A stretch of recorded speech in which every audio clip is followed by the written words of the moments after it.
בסדר. טוב, שבוע טוב pour tout le monde. Et nous sommes donc prêts à aborder la paracha qui vient, paracha de Balak.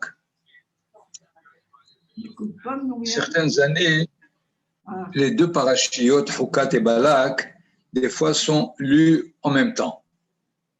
Cette année, ils sont séparés, mais il est nécessaire de comprendre que lorsque les Hachamim réunissent deux parachiotes, c'est parce qu'ils ont une certaine ressemblance. En quoi? Puisque déjà, nous avons dit que la paracha de Hukat, celle qu'on a lue aujourd'hui, appartenait à la 40e année. C'est-à-dire, nous sommes déjà en train de raconter ou de suivre les événements de la génération qui rentre en Israël. Dans la paracha de Hukat, cette génération rencontre les différentes nations frontalières d'Israël. C'était Édom, ensuite Ammon et Moab, ensuite Sihon et Og, qu'ils ont vaincus en guerre. Et donc, tous les récits par rapport à ces pays étaient dans un engagement armé. Mais la paracha de Balak, c'est le travail de la propagande anti-israélienne, anti-hébraïque, puisque nous n'avons aucune guerre là, mais on fait appel à Bilaam qui, lui, a la possibilité de pouvoir changer la vie des peuples par rapport à Israël. Puisque Balak, qui s'adresse à Bilaam, il s'adresse déjà dans le premier verset en disant « Hine am yatsa mimitzrayim, vaychas et ayin haaretz » il a couvert même l'allure de la planète, « Ve'ata » et maintenant il faut essayer de pouvoir le maudire. Que ça veut dire le maudire? Ça veut dire du mal de lui. Ce qu'on ne peut pas maudire quelqu'un qui est déjà béni. Mais on peut essayer de décrire ses qualités comme des défauts. Et c'est ce qu'on appelle la propagande antisémite, antisioniste, anti-israélienne. Nous avons déjà donc la description, le récit que déjà la première génération qui veut rentrer en Israël rencontre cette possibilité de propagande négative. Le dernier récit dans la paracha, évidemment, c'est la rencontre d'Israël avec les filles de Moab.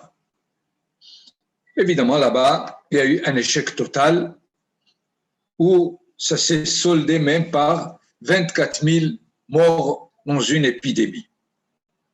Nous avons donc ici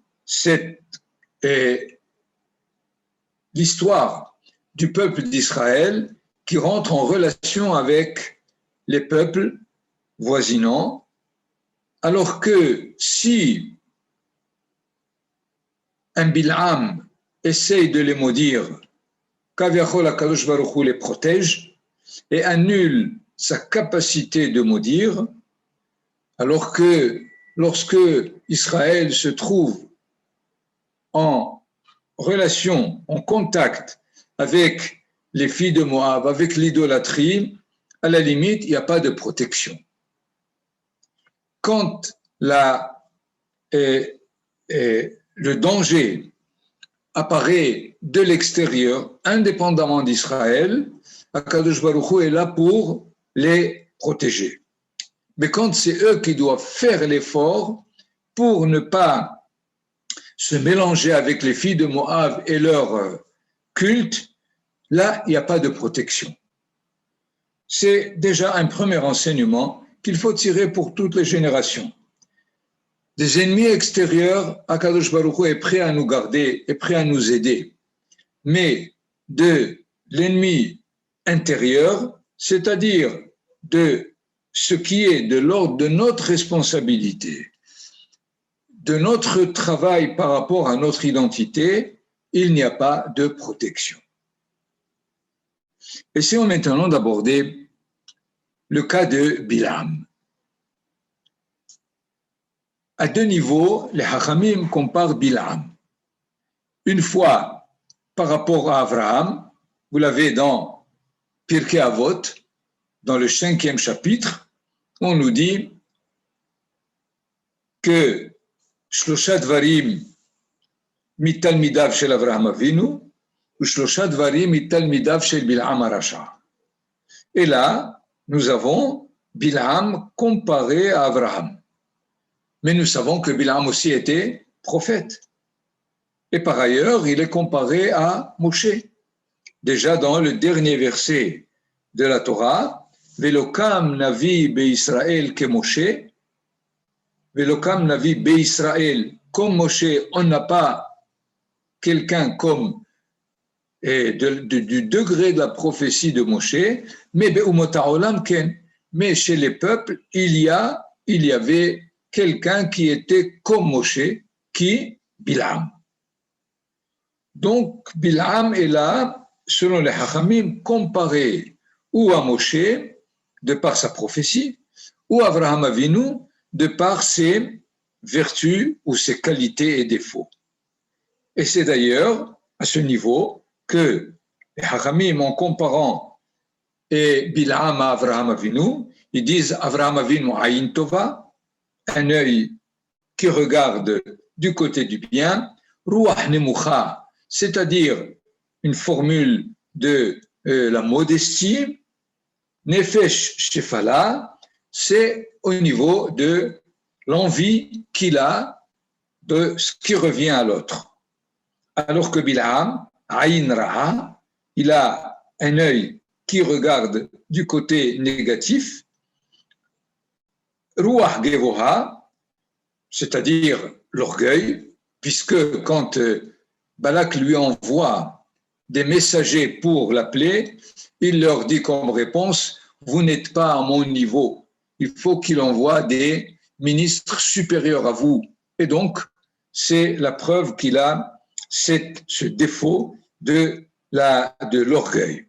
Nefesh Rehava, c'est-à-dire c'est ce qui caractérise l'envie chez l'homme, puisque quand il est demandé par Balak, il dit Imitenli Balak melo beto kesef vezahav. Même s'il me donne tout l'argent et l'or qu'il a, je ne pourrai pas dépasser la parole divine. C'est-à-dire qu'il aurait bien voulu qu'on lui donne beaucoup d'or et beaucoup d'argent. Ce qui fait, à ce premier niveau, Bil'am est comparé à Abraham au niveau des qualités, au niveau des vertus humaines. Que malgré son niveau très haut de prophétie, il peut être le pire des hommes au niveau des vertus exigées de l'individu. Et nous savons qu'il y a eu malheureusement dans beaucoup de générations ceux qui étaient de ce même modèle. Les Hachamim, par exemple, nous donnent le chef de Sanhedrin, du tribunal de Shaoul, qui s'appelait Doeg Adomi. Et Doeg Adomi a entraîné le meurtre de 80 Kohanim, prêtres de son temps. De la même façon, nous avons quelqu'un qui était du même niveau, qui était aussi le chef du Sanhedrin du temps de David, qui s'appelait Ahitophel. Et Ahitophel a provoqué la révolte de Avshalom, le fils de David, contre son père lui-même. Ce qui fait, les Hachamim veulent nous dire, faites attention, la connaissance n'est pas la garantie des vertus. Les vertus, il faut les acquérir à part. La connaissance peut aider. Si jamais on a envie et on veut vraiment acquérir les vraies vertus, la connaissance peut aider énormément. Mais si jamais on pense que la connaissance, c'est la valeur de l'individu, on risque de devenir encore moins que n'importe quel rachat, quel homme impie, et probablement, à cause de notre connaissance, on est encore plus rachat que n'importe qui. Et il me semble que c'est ce que la Torah nous raconte à propos de l'ânesse de Bil'am. Qu'est-ce qui se passe? Finalement, Bil'am décide de se mettre en route pour réaliser le désir de Balak. Et en route, évidemment, il a des barrages. 3 fois sur 3 barrages, et Bil'am essaye de les traverser, et même il donne des coups à son ânesse, jusqu'au moment où, au 3e barrage, il ne trouve plus la possibilité de tourner ni à gauche ni à droite.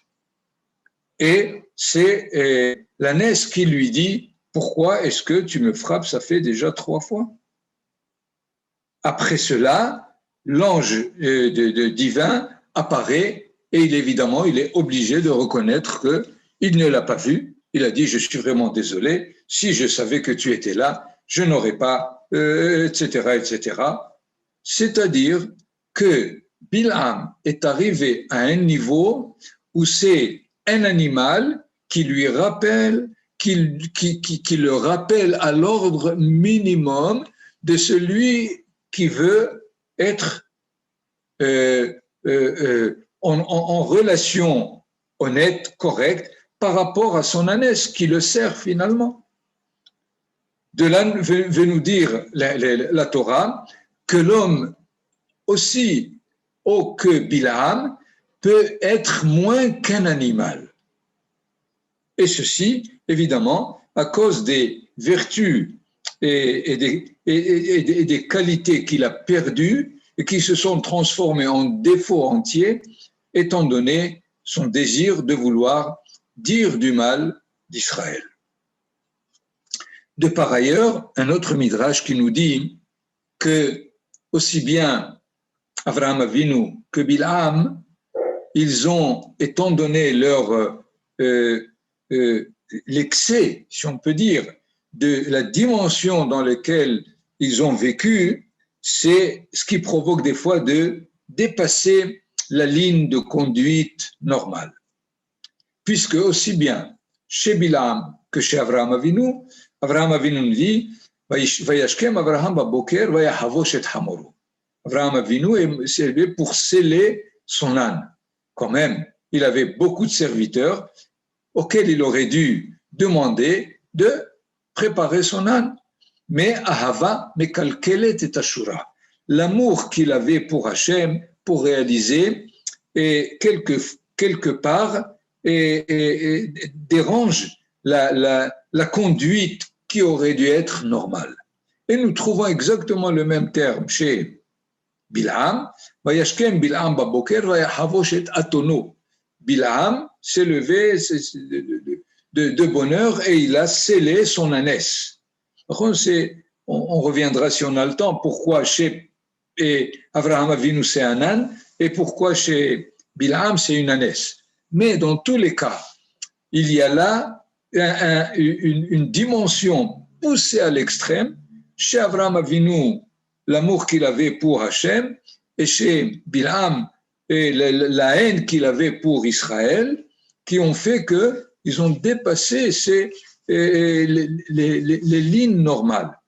Et le Midrash dit, au contraire, c'est parce que Avraham Avinu a agi de cette façon par rapport à l'amour qu'il avait de Dieu, que ça a fait un barrage à ce que Bil'am va plus tard et faire comme excès de zèle, si on peut dire, par rapport au service qu'il voulait rendre à Balak. De toutes les façons, si à un deuxième niveau, le Maharal enseigne qu'Avraham est comparé à Bil'am, pas au niveau des vertus qu'on vient de donner selon la Mishnah des Pirkei Avot, mais Avraham étant le promoteur étant celui qui va mettre au monde, grâce à Yitzhak et Yaakov, une nation qui va diffuser l'existence divine dans le monde, Bilam, par sa haine, veut annuler cette nation du monde. Étant donné qu'il était conscient de ce que Israël allait apporter comme bien à l'univers, mais Balak et Bilam, ayant et voulant refuser le but d'Israël dans l'univers, essayent de s'en débarrasser, essayent de le réduire au minimum qu'on puisse imaginer. Donc, c'est un deuxième niveau dans lequel la Mishnah compare Abraham et Bilam, je résume, pas au niveau des vertus contraires, mais au niveau de leur but essentiel. Abraham veut faire amener dans le monde une nation qui veut sauver l'universel, alors que Bilam essaye d'annuler cette nation par ses malédictions.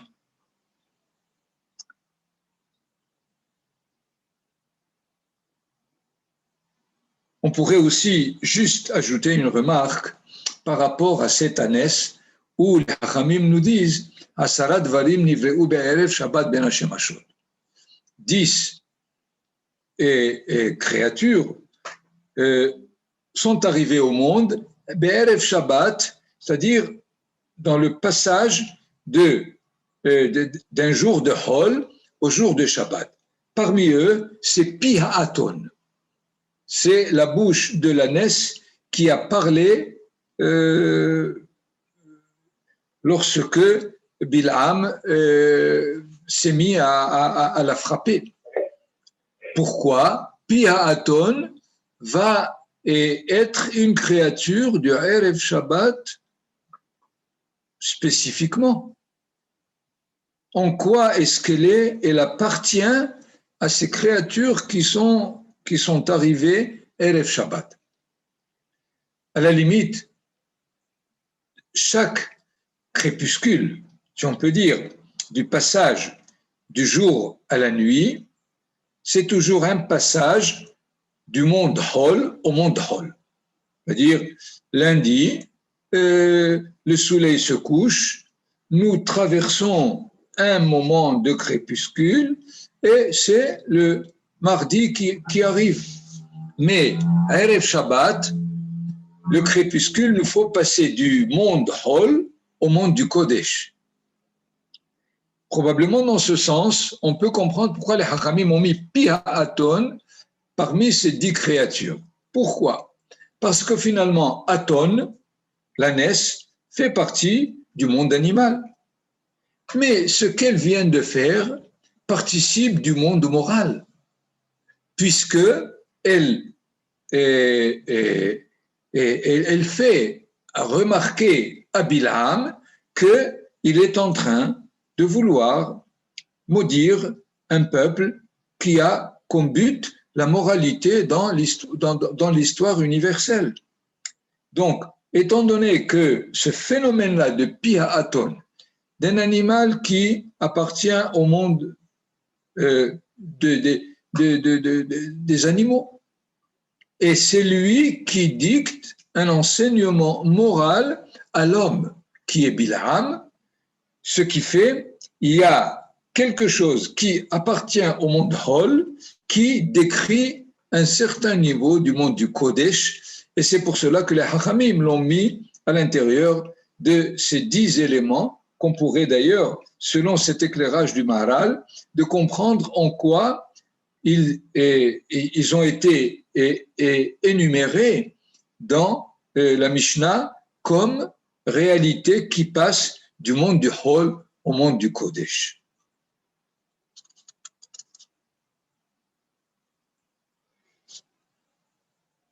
Un verset de la paracha de Ki Tetzé nous dit, alors que la Torah nous interdit d'intégrer des convertis de Ammon et Moab, pourquoi? Parce que ils ont mobilisé Bilam pour maudire Israël. Et alors,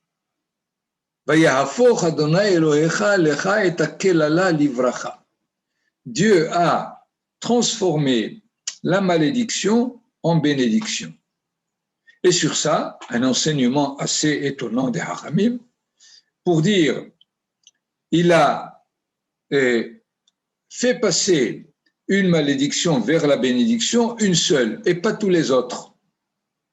Étant donné que nous savons que 3 fois, Bilam essaye de maudire Israël. Les Hachamim nous disent, une seule, qui est Matovu Ohalecha Yaakov, Mishkenotecha Israël, que sont belles tes tentes et Yaakov, tes résidences Israël, dans lesquelles il y a une sorte de malédiction, et Akadosh Baruch Hu l'a transformée en bénédiction, alors que toutes les autres sont restées malédictions. C'est assez surprenant, si on peut dire, de comprendre ce midrash. Je voudrais essayer, à travers un autre verset, pour montrer comment est-ce qu'un verset peut contenir malédiction et bénédiction. Prenons le verset En am levada dishkon, bagoyim lo yithashav. Je vais vous donner la référence.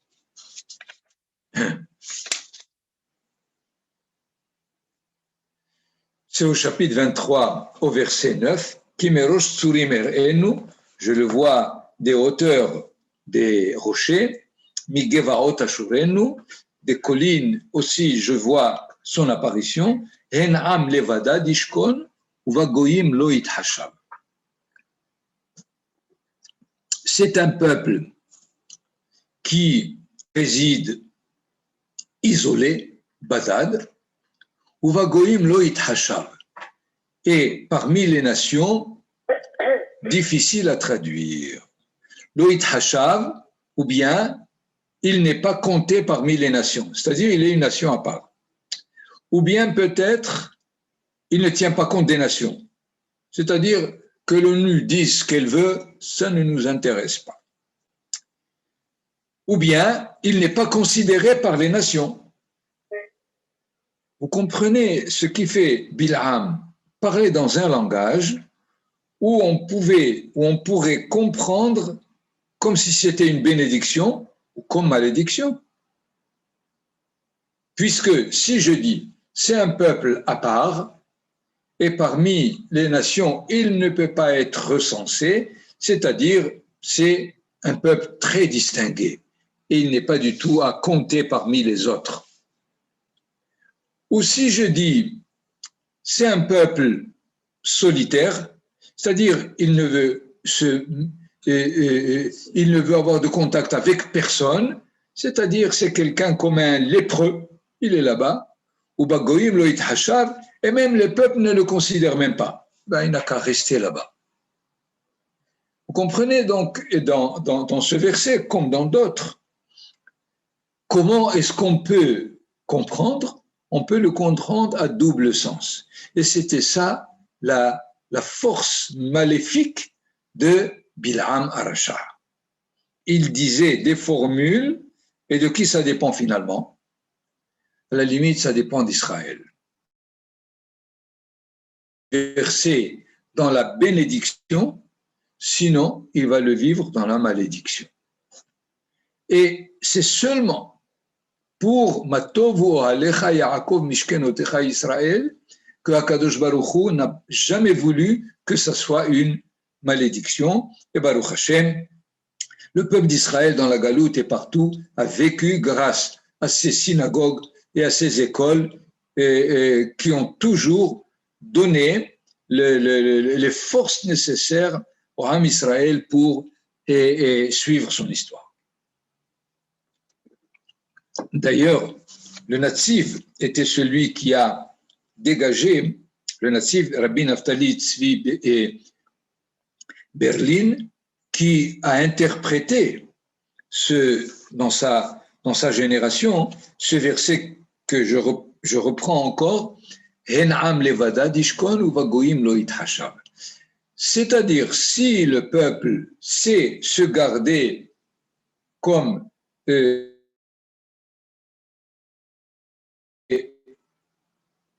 répondant à son identité, alors Ishkon, il pourra bien résider.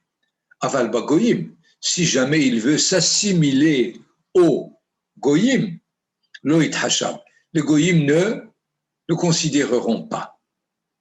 Vous avez ici, Nahon, une interprétation très très jolie, mais évidemment qui a été retenue de l'histoire d'Israël.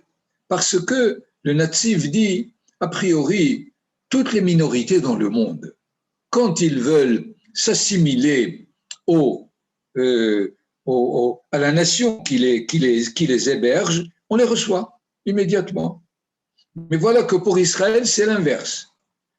Plus Israël veut s'assimiler, et plus les goïms nous font des problèmes. Ce qui fait, nous voyons ici comme exemple, ce En'am Levada Dishkon, ou Bagoïm Loït Hashav, qui est-ce qui fixe le sens, la signification positive ou négative de ce que Bilham dit, c'est finalement Israël qui le fait.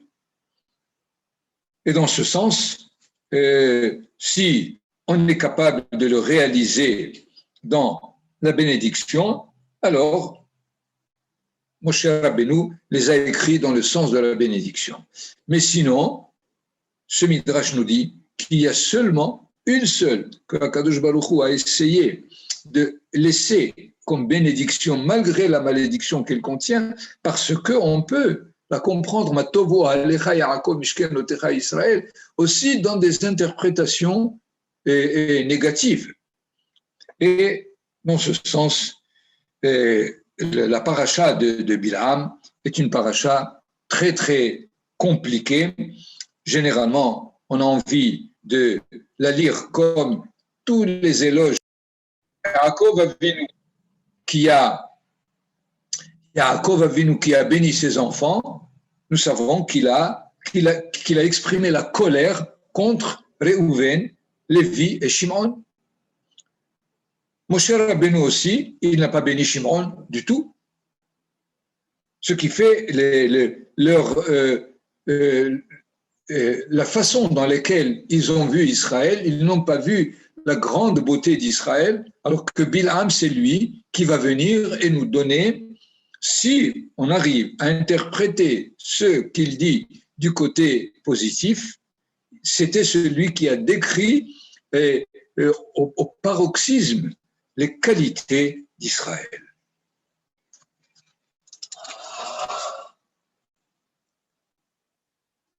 Par ailleurs, nous allons essayer de voir ce qu'était Bilham par rapport à Moshe. Il y a une Gemara qui nous dit Moshe katav sifro, le Sefer Iyov ou Parashat Bilham. Moshe a écrit son livre, il a écrit le livre de Job aussi, et c'est lui qui a écrit la Parashat de Bilham.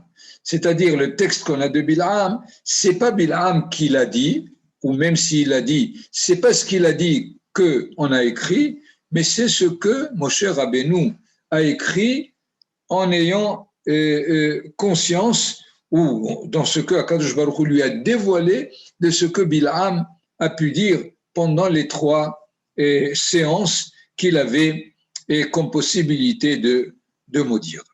Mais quel est finalement, pourquoi les Hachamim résument c'est le livre de la Torah, et bien Parashat Bilham est à l'intérieur. Comment ça se fait qu'on isole la Parashat de Bilham? Il y a une interprétation de Manitou qui dit Sifro, c'est les 2 versets qu'on a dans la Parasha de Be'alotecha. Quels sont ces 2 versets? Vayi bin soa Aaron, vayomer Moshe, kuma Adonai v'yafutsu oivecha v'yanusu mesanecha mipanecha. Un verset. Uvnu hoyomar shuva Adonai riveot alfei Israël. Nous avons étudié dans le temps, dans cette paracha, ce qu'était l'essentiel de ces deux versets. Et finalement, ces deux versets sont considérés comme un livre, comme une partie, comme Bereshit, au Shemot, au Vaikra. C'est ce qui fait d'ailleurs que ce n'est pas un Pentateuch, comme nous l'avons dit dans la paracha de Béalotra, mais un Septateuch. C'est-à-dire, la Torah contient 7 livres et pas 5 livres. Qui est-ce qui a fait que les 5 sont devenus 7? C'est cette paracha qui est ces 2 versets dans Béalotra, qui font que tout ce qui a été dit avant, c'est un livre, tout ce qui a été dit après, c'est un deuxième livre, et eux-mêmes, c'est un troisième livre. Pourquoi ces 2 versets sont considérés comme un livre? Ce qui est important, c'est de comprendre que les Haramim nous disent c'est pas leur place. Ces 2 versets, c'est pas leur place. Ils ont été déplacés d'une paracha 50 versets plus en avant, là où la Torah nous dit que Israël se met en marche pour entrer en Israël, et finalement, c'est là-bas où ça devait être, puisque c'est là où l'arche se met en marche pour indiquer le chemin à Israël. Mais ils ont été déplacés. En quoi? Pourquoi leur place maintenant est importante?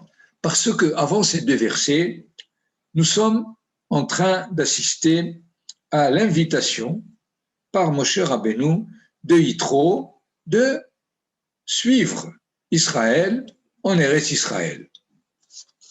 Et évidemment, Yitro refuse. Il ne veut pas suivre Israël. Alors que Moshe Rabbeinu lui demande et nous avons besoin que quelqu'un encore nous suive, nous conduise jusqu'à ce qu'on arrive en Israël. Et malgré cela, Yitro refuse. Nous avons donné déjà une interprétation dans le temps et dans la paracha de Béalotra. Il semble que Yitro a compris qu'Israël n'était pas encore capable d'intégrer les étrangers chez lui. Et donc, ce n'est pas le moment de se joindre à lui. Malgré cela, qui est Yitro par rapport à Iyov et par rapport à Bilham, où ce Midrash, cette Gemara réunit les trois pour nous dire que Yitro avait une spécialité à part, Iyov avait une autre spécialité et Bilham avait une troisième. Le fait que Moshe écrit les 3 livres, c'est pour nous dire que c'est sa capacité de réunir les 3 composantes pour que vraiment la Torah soit la Torah d'Israël. Quelle est finalement la composante de Yitro? Yitro indique la relation sociale, puisque c'est lui qui a donné comme conseil à Moshe Rabbeinu d'établir des chefs de 10, de 50, de 100 et de 1000, et donc d'organiser la société autour d'une hiérarchie dans laquelle la nation d'Israël pourra faire son chemin. Alors que Iyov pose le problème du juste qui souffre, c'est-à-dire de la relation de l'homme avec lui-même, puisque chacun arrive quelque part en essayant de comprendre la providence divine, qu'est-ce qui s'est passé, pourquoi il m'est arrivé quelque chose, mais je n'ai rien fait, et vechulu, etc., etc. Donc, Iyov, c'est la relation avec soi-même. Bilham, en tant que prophète, c'est celui qui indique la relation avec la divinité, puisque le prophète, c'est celui à qui Dieu adresse un certain message, une certaine parole. Et dans ce cas-là, Yitro et Iyov et Bilham définissent les 3 composantes de l'humanité de tout homme là où il est. Chaque homme a besoin d'une relation avec le spirituel, c'est Bilham. Chaque homme a besoin d'une relation avec le prochain, c'est Yitro. et chaque homme a besoin d'une relation avec lui-même, c'est-à-dire Iyov. Ces trois ont été, selon les Hachamim, écrits par Moshe Rabbeinu pour nous dire ce qu'est la Torah de Moshe. La Torah de Moshe, si quelqu'un comprend vraiment la Torah, il faut qu'il soit capable en même temps de se relier à ces trois relations dans la façon dans laquelle la Torah invite cette relation. Si quelqu'un essaye de comprendre la relation avec lui-même indépendamment de la Torah, il va tomber dans le monde de l'absurde, comme risquait de le faire Iyov, si ce n'est la réaction divine qui lui a indiqué le chemin par lequel il pouvait sortir de sa problématique. Bil'am aussi indique une relation avec le spirituel, avec la divinité. Mais étant donné son comportement par rapport aux vertus humaines, il est immédiatement rejeté. Et de la même façon, nous savons que Yitro, même après avoir donné le conseil de la jurisprudence d'Israël, il est aussi détaché d'Israël parce que aucun d'eux n'a compris comment il faut réaliser les trois. Et c'est dans ce sens où les Hachamim nous disent que Moshe Rabbeinu Katav Sifro, quel est Sifro, son livre, c'est ces deux versets dans lesquels Moshe est très présent. Vayomer Moshe Kuma Adonai, Uvnehoyomar Shuva Adonai Rivevot Alfe Israël. Dans ce sens, Moshe Rabbeinu est entièrement présent dans ce que Yitro n'a pas voulu assumer, poursuivre Israël dans son chemin, lui qui a donné le conseil de la société dans la jurisprudence qui doit le constituer, c'est lui, Davka, qui se détache d'Israël. Et aussi bien évidemment, Iyov et Bilham, il était nécessaire de nous dire que Moshe a écrit ces trois composantes dans la Torah pour indiquer à tout Israël, à tout homme d'Israël, d'être toujours conscient de ces trois directions, de ces trois axes qui font l'équilibre de l'individu. On ne peut pas être que religieux, on ne peut pas être que social, on ne peut pas être que pour soi-même. Il est nécessaire, et c'est ça la difficulté à la limite de ce qu'est la Torah d'Israël, de vouloir à ce que ces trois composantes vivent en coexistence pacifique et normale. Voilà donc rapidement ce que j'aurais voulu nous donner un peu comme message de cette paracha qui, à la limite, se termine très très mal par 24 000 morts dans cet engagement qui a échoué dans l'épreuve qu'Israël avait en face des filles de Moab et de Midian et qui finalement nous donne là un enseignement par lequel j'ai commencé l'étude de cette paracha.